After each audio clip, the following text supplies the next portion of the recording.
O tema que vai ser abordado agora é residência médica fora do país. Nosso palestrante da noite é o Dr. Anderson Cardoso.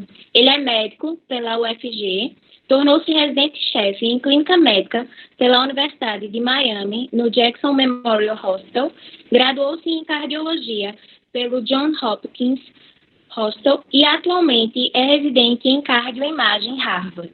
Doutor, muito obrigada por ter aceito o convite. É um prazer imenso recebê-lo. Sinta-se à vontade. Muito obrigado, Bárbara, e a todo o pessoal da comissão organizadora do CoBrain. Para mim é uma honra estar aqui com vocês. Nós vamos fazer, pessoal, um apanhado geral sobre como funciona a residência médica nos Estados Unidos. Vou dar algumas dicas práticas para vocês, mas o tema é muito amplo para ser abordado de forma completa em 30 minutos. Então, com certeza vão ficar algumas dúvidas sobre o que eu falar aqui hoje, então já deixe meu contato aqui. Vocês podem entrar em contato comigo através do meu site, intensivodecg.com, no Instagram, @intensivodecg, ou no e-mail também. Eu vou colocar no final também, para quem tiver dúvidas e não der tempo de aqui hoje. Então, eu vou falar um pouco aqui sobre minha trajetória durante essa aula, e nosso objetivo aqui nesses 30 minutos é, igual eu falei, discutir uma perspectiva geral sobre a residência médica nos Estados Unidos, falar sobre o que é o MET, como revalidar o diploma, minha experiência mesmo, como foi a minha trajetória, e depois, no final, se der tempo, a gente faz algumas perguntas também. Então, de forma bem simples, para o pessoal que está iniciando esse conhecimento sobre como que faz para vir praticar nos Estados Unidos, para trabalhar aqui nos Estados Unidos, você precisa de residência aqui. De uma forma geral, é bem simples assim. Não é igual ao Brasil, que você pode, até mesmo para os americanos, não pode terminar a faculdade e trabalhar direto. Você precisa fazer residência, mandatório. Como que faz, então, para conseguir a residência nos Estados Unidos? Que é assim que você vai praticar aqui. Você precisa revalidar o seu diploma e precisa conseguir a vaga de residência. Então, a gente vai falar dessas duas etapas separadas. Primeiro, vamos falar da revalidação do seu diploma. Como que faz isso? Primeira coisa, você precisa de um diploma para ser revalidado. Então, você precisa de formar no Brasil, você precisa ter o seu diploma e eles vão verificar que o seu diploma é verdadeiro, enfim. E, além disso, você precisa fazer os exames de revalidação. Os exames você pode fazer durante a faculdade, mas a revalidação completa do diploma, obviamente, você precisa do diploma, então você precisa formar primeiro. Então, quais são esses exames de revalidação? Esses exames são chamados United States Medical Licensing Examination, ou USMLE, e são basicamente 3 que você precisa para você conseguir revalidar o seu diploma. Uma parte é o Step 1, que são os primeiros 2 anos do ciclo básico no currículo tradicional, né, que envolve as disciplinas mais básicas da medicina. Aí tem o Step 2, Clinical Knowledge, que é uma prova teórica, muito parecida com a nossa prova de residência no Brasil. Tem as 4 grandes cadeiras da medicina: clínica, cirurgia, pediatria e GO, mas esses temas menores. E é muito parecida, de uma forma geral, com a nossa prova de residência no Brasil. E tem uma prova prática também, parecida também, de certa forma, com as que a gente faz na faculdade. Eles avaliam a sua relação médico-paciente, a sua conduta médica em si e a sua proficiência em inglês. Então, são essas 3 provas. Como eu disse, você pode fazer elas durante a faculdade. Os próprios estudantes de medicina nos Estados Unidos, eles têm que fazer essas provas para se formarem e para obterem seu diploma, enfim. Então, isso aqui não é só uma prova de revalidação do diploma, é uma prova de título mesmo, de médico aqui nos Estados Unidos, que você precisa fazer. Então, uma vez feitas as provas, a outra etapa para conseguir revalidar o seu diploma é verificar se o seu diploma é verdadeiro e se preenche os critérios da instituição que cuida da revalidação do diploma. Essa instituição chama ECFMG, Educational Commission for Foreign Medical Graduates. E essa ECFMG, você vai basicamente se formar, pegar seu diploma, mandar a documentação para eles, é o seu diploma e o seu histórico escolar.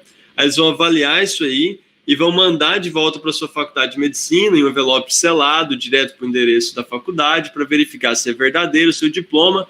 E, enfim, depois que essa faculdade tem que responder essa dúvida deles, essa inquirição, e aí você consegue, em torno de 2 a 3 meses depois que iniciou o processo, verificar o seu diploma. Se você fez as provas e verificou o diploma, pronto, você conseguiu revalidar o seu diploma. Aí você vai ganhar esse certificado aqui, que é um certificado de que o seu diploma médico no Brasil vale nos Estados Unidos. É um certificado, esse aqui é o meu, se eu tirei meus dados aqui, Educational Commission for Foreign Medical Graduates, aí certifica que fulano de tal preencheu todos os pré-requisitos dos exames e cumpriu todos os requerimentos dessa comissão e recebeu esse certificado que dá a você o título de médico nos Estados Unidos, ou médica, tá bem? Vai aparecer a nota sua nas provas aqui também, e a data. Agora, isso aí foi só parte da sua jornada para conseguir chegar à residência aqui nos Estados Unidos. Além de revalidar o diploma, você precisa aplicar, se candidatar a uma vaga de residência nos Estados Unidos e conseguir essa vaga, que é o que a gente vai falar disso aqui agora. Bem, então vamos lá. Como que funciona essa aplicação, essa candidatura sua, essa inscrição, você poderia dizer, para uma vaga de residência aqui nos Estados Unidos? É o seguinte, o processo aqui nos Estados Unidos de candidatar a uma vaga de residência, ele é unificado.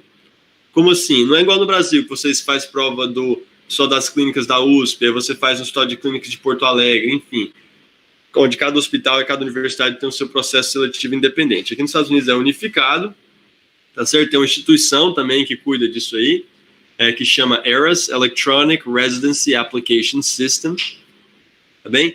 E aí você vai mandar os seus documentos não para cada programa individualmente, você vai mandar os seus documentos para esse ERAS, para esse sistema eletrônico de aplicação.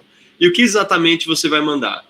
As suas notas nas provas, aquelas mesmas provas de revalidação do diploma, o seu currículo com pesquisa e outras atividades que eles olham, como fluência em línguas, que mais? Atividade de liderança, campanhas voluntárias, um monte de outras coisas no currículo, não é só pesquisa.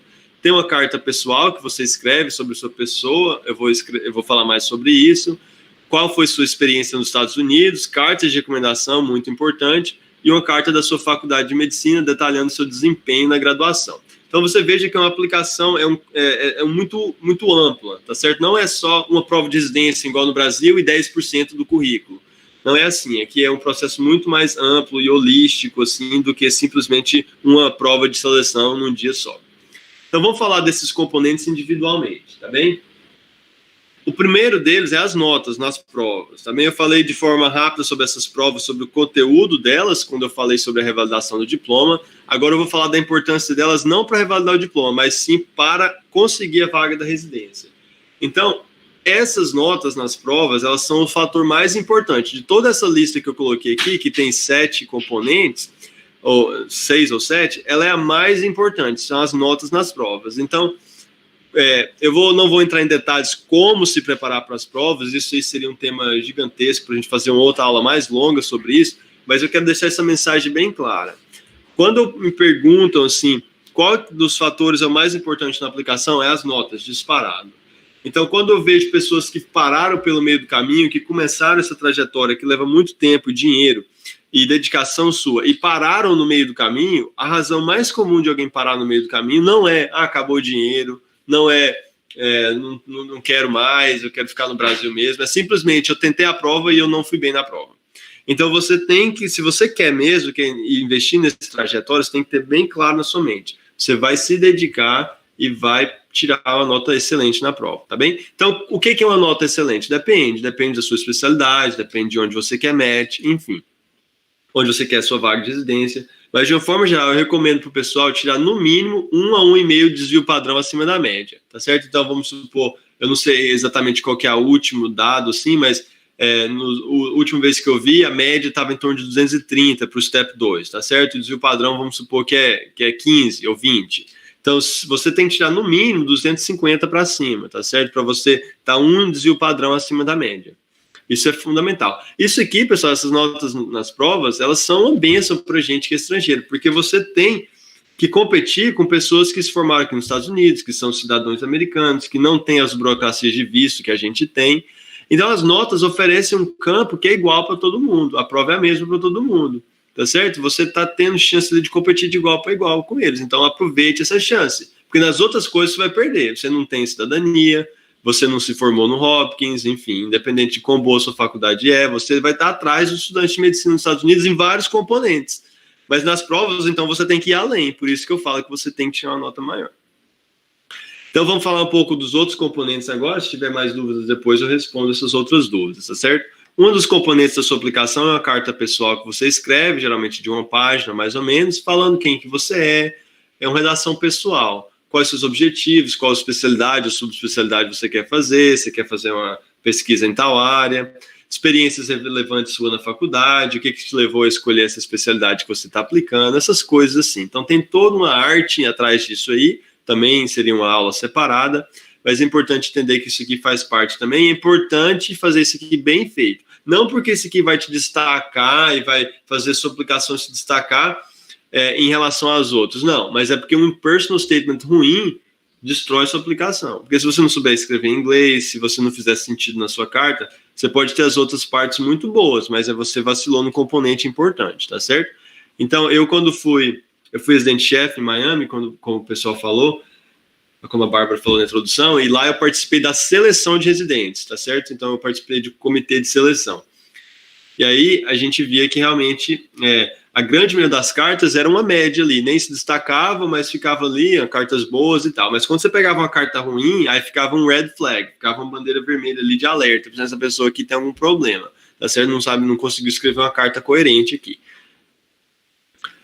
Então, só para finalizar, como que você faz isso então? Então, você escreve com antecedência a sua carta e você pede muitas pessoas para revisar. E você mesmo revisa várias vezes. E aí você pede para pessoas de fluência em inglês analisarem a sua carta, tá bem? Então, 2, 3 pessoas. Eu sei falar inglês fluente, eu morei aqui um tempo quando criança, então eu escrevo bem em inglês, eu publico artigos em inglês, enfim. Mas quando eu vou escrever uma personal statement, seja para aplicar para residência, para o fellowship, para qualquer coisa, para o emprego, quando eu escrevo, eu peço 3 ou 4 pessoas de minha confiança para revisar. Eu sempre mudo muita coisa a partir da revisão deles, olhando com outros olhos. Vamos falar aqui de estágio clínico nos Estados Unidos, que é outro tema importante. Então é o seguinte, o estágio é fundamental, é parte da sua aplicação também, pelas experiências em si, né, porque você vai mostrar serviço aqui, mas também porque você precisa das cartas de recomendação, tá certo? Então a pergunta mais comum que eu recebo aqui é como que eu consigo estágio nos Estados Unidos?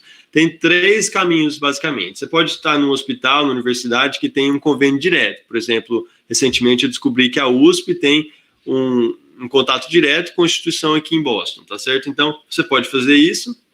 Ou você, se sua faculdade não tem, a maioria obviamente não tem, você pode fazer um contato indireto ou direto. O que eu estou querendo dizer sobre isso?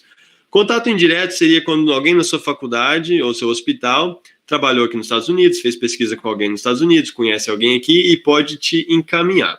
O contato direto seria você mesmo, tem interesse numa área de pesquisa e tal, descobre quem que publica, quem que apresenta nos congressos sobre esse tema aqui nos Estados Unidos e manda e-mail direto para a pessoa. O e-mail dessas pessoas é público, está nos papers que eles publicam, enfim, você manda e-mail direto e fala assim, eu tenho interesse em passar um tempo fazendo pesquisa ou estágio clínico com o senhor ou com a senhora, e aí muita gente não vai te responder, mas algumas pessoas vão te responder. Tem outra maneira que eu não coloquei aqui, é quando o hospital em si abre um processo seletivo que é para todo mundo, que não depende de convênio. Onde eu fiz o meu observership em Miami e depois acabei fazendo residência, eles têm um programa lá para a América Latina toda. E aí você manda a sua aplicação, manda os documentos que precisa, enfim. Estou falando um pouco rápido, porque eu quero cobrir um tema muito grande, e o tema não é tão difícil de entender, né? Eu não estou explicando aqui TAC e ventricular, tá certo? Então, por isso que eu estou falando um pouco rápido, mas no final, se tiver dúvidas, a gente responde. O pessoal da organização, quando tiver faltando uns 10 minutos, vocês me avisem no chat aqui, por favor. Eu esqueci de olhar que hora começamos. Então, vamos falar agora das cartas de recomendação, tá bem? Carta de recomendação você vai conseguir durante o estágio. Aí outra pergunta muito comum é como que eu consigo me destacar no estágio? Da mesma forma que você consegue se destacar no internato, na sua residência. Você vai cuidar bem dos seus pacientes, você vai conhecer eles bem, vai saber tudo sobre os seus pacientes, você vai apresentar a sua história clínica de uma forma coerente, e aí você pode fazer algo a mais. Isso aí é o básico, você pode fazer algo a mais. Você pode apresentar um artigo para o grupo que foi publicado recente, que está pertinente a uma situação clínica ali. Você pode fazer uma apresentação de PowerPoint rápida, você pode escrever uma nota que tenha referências sobre artigos naquela área, enfim. Mas o básico é você ser agradável com todo mundo, você atender bem seus pacientes, nas oportunidades que você tiver, apresentar de forma coerente, enfim. E aí no final do seu rodízio, após você ter feito um bom trabalho, se destacado naquilo ali, você vai pedir essa carta de recomendação. E aí tem toda uma metodologia para fazer isso. Você não quer fazer... você não quer pedir isso de uma forma informal, no corredor, no elevador, de qualquer maneira. Não, você quer marcar uma reunião com aquela pessoa que você teve uma conexão, assim, você trabalhou bem com aquela pessoa, ela viu o seu serviço, você está sentindo que as coisas estão indo bem, porque você não quer também pedir para a pessoa que vai falar não ou que vai escrever uma carta ruim para você, que uma carta ruim também te atrapalha muito. E aí você marca uma reunião com essa pessoa formal, agradece pelo tempo junto, pede feedback, não só pela carta, porque você tem um interesse genuíno em melhorar a sua performance. E aí você pede a carta, entendeu? Nessa reunião mais formal. Por fim, o outro componente da aplicação é essa carta da sua faculdade de medicina, um documento preparado pela sua faculdade.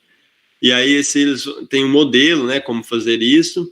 E aí lá vai estar listado, né, tanto o seu desempenho absoluto, ou seja, as suas notas, como se fosse um histórico escolar, mas é mais do que isso, porque eles pedem também o seu desempenho relativo à sua turma, tá certo? Aqui nos Estados Unidos tem muito isso, ficou no percentil 80 da turma, tá certo? Ficou nos 10, 20% melhores, enfim. Então eles querem saber como que você foi em relação à sua turma. E por fim, o currículo é um componente importante também da aplicação. Esse aqui são todas as áreas do currículo, tá certo? Então, esse aqui eu peguei da minha aplicação, eu vi lá os tópicos do currículo, tá certo? Você tem que preencher esse modelo do próprio ERAS, que é aquele que eu falei, que é a plataforma onde você vai mandar os seus documentos, que é o Electronic Residency Application System, tá certo? Então, lá no ERAS, você vai mandar todos esses documentos que eu tenho falado até agora e vai mandar o seu currículo. E o seu currículo tem esses cabeçalhos aqui, esses tópicos, né? Onde você fez sua faculdade de medicina, se você fez alguma residência ou algum treinamento adicional, prêmios e reconhecimentos, né, durante a sua faculdade de medicina, membro de alguma sociedade profissional, como a Sociedade Brasileira de Cardio, enfim. Alguma experiência de trabalho, experiências de voluntariado, e aí pesquisa, tá certo? Publicação, posters, apresentações orais, seus hobbies e fluências em inglês, ou em outras línguas. Então aqui, esse foi uma apanhada geral, tá certo? Vou falar aqui agora como que é a residência nos Estados Unidos em si. 2 slides só, de forma bem rápida, nosso tempo não é muito grande. E dar uma dica prática para vocês aqui. Então, o trabalho clínico aqui, pessoal, tem 2 características assim que me chamaram muito a atenção quando eu me mudei para cá e iniciei minha residência em clínica em Miami. E isso se aplica a outros programas também, que é volume alto, tá certo? A rotatividade é muito maior que no Brasil, principalmente em relação aos serviços públicos, mas em relação aos serviços privados.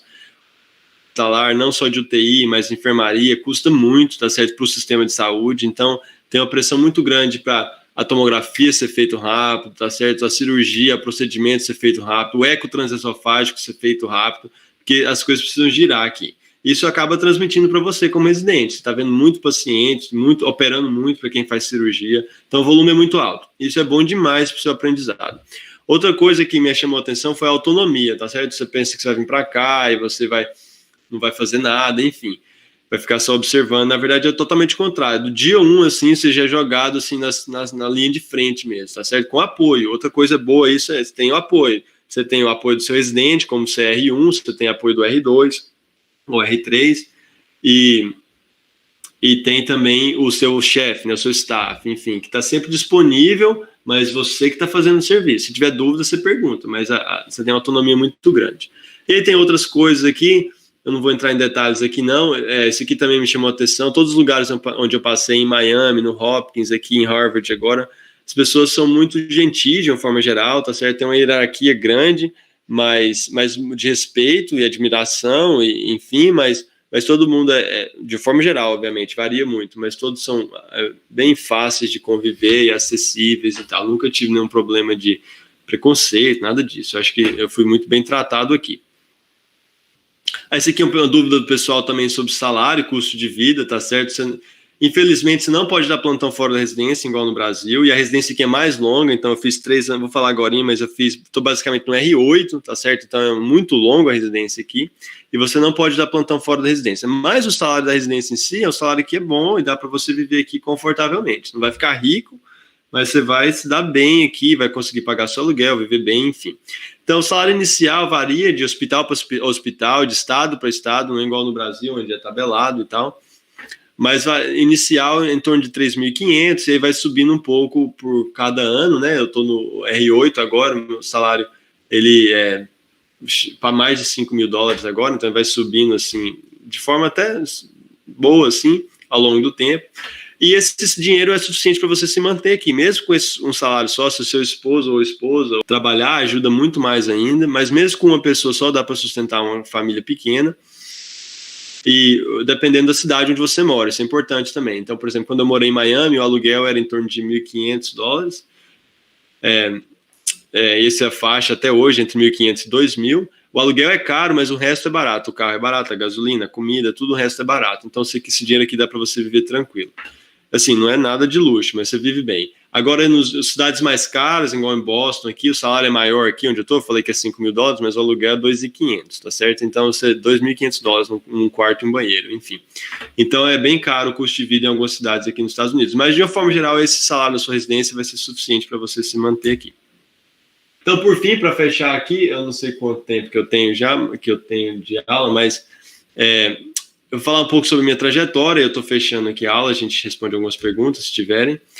Mas esse aqui foi o meu caminho, tá certo? Eu comecei a pesquisar sobre isso, aprender essas coisas que eu expliquei hoje, no 2º e 3º ano. Aí eu comecei a estudar para os steps. Fiz o Step 1, que é aquela prova mais básica no final do 4º ano. Eu passei o 2º e 3º ano me debatendo se eu vinha, se não vinha, tendo essa dúvida. O 4º ano também. Aí fiz o Step 1 no final do 4º ano. Depois, no internato, eu vim fazer meus estágios aqui e já fiz as 2 provas que faltavam. A prova clínica teórica e clínica prática. Aí eu terminei o 6º ano da faculdade com tudo pronto já. Já tinha o estágio aqui, já tinha as provas. Aí eu já apliquei no 6º ano. E aí no 6º ano, em julho do meu 6º ano, eu mandei meus documentos. Todo ano abre em julho aquele ERAS, Electronic Residency Application System. Em setembro, você escolhe os programas onde você quer aplicar. Por exemplo, eu apliquei para Miami, Clínica Médica. Todas as minhas aplicações foram para a clínica. Mas você pode aplicar para programas diferentes também. Apliquei para Boston, apliquei para Houston, para alguns lugares diferentes. Aí você escolhe os programas que você quer aplicar, manda toda aquela documentação para eles, através desse sistema.